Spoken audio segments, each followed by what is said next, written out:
Ça, c'est un temple du 8e siècle. Il faut pas que je tombe quand même. Je m'appelle Jérémy Grasset, je suis un des cofondateurs de Téléportine. Donc, on s'appelle entre nous les téléporteurs. Et donc je viens de l'univers du voyage à la base. J'étais agent de voyage et après le Covid, on n'avait plus beaucoup de voyageurs et on s'est dit qu'on allait pouvoir offrir des voyages immobiles dans un casque de réalité virtuelle. Et donc du coup, avec mes copains Alex et Julien, on a décidé de monter Téléportine.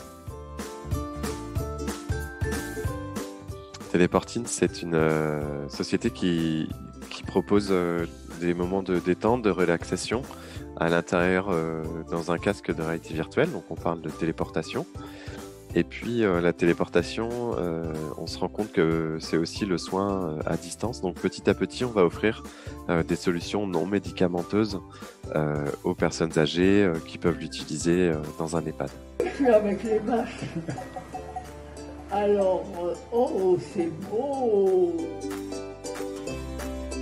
Concrètement, en fait, on a une petite tablette comme ça que l'on propose, sur laquelle l'animateur il va choisir la vidéo qui va être vue par les participants, par les pensionnaires, et donc en fait, ça va se lire sur le casque. Le casque, on peut voir avec des lunettes aussi, donc ça permet aux personnes âgées de conserver leurs lunettes.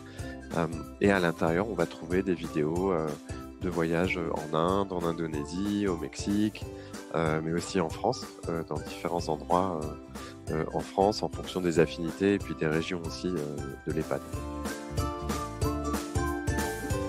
On a déjà fait des essais et puis c'est déjà implanté dans certains EHPAD. Et là, les résidences, c'est assez magique.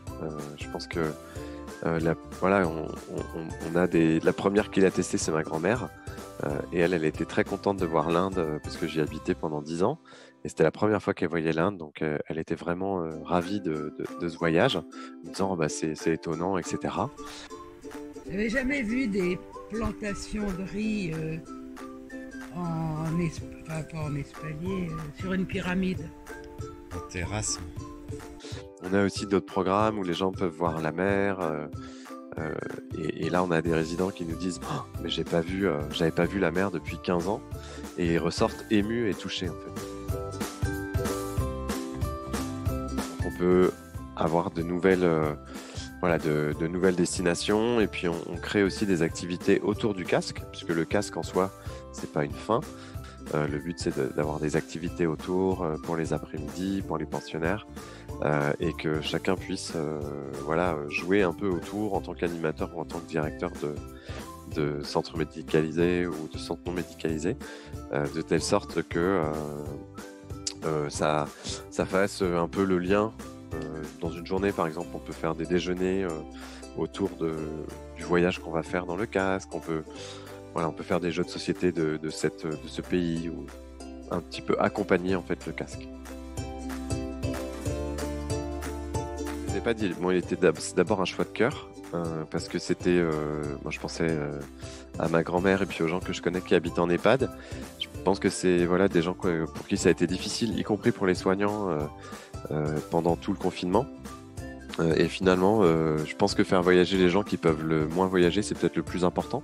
Parce que grâce aux différentes techniques qu'on utilise ensuite, qui sont l'EFT ou qui sont la méditation, ça va en fait donner de l'espace intérieur et permettre aux résidents de trouver un peu plus de ressources en eux-mêmes.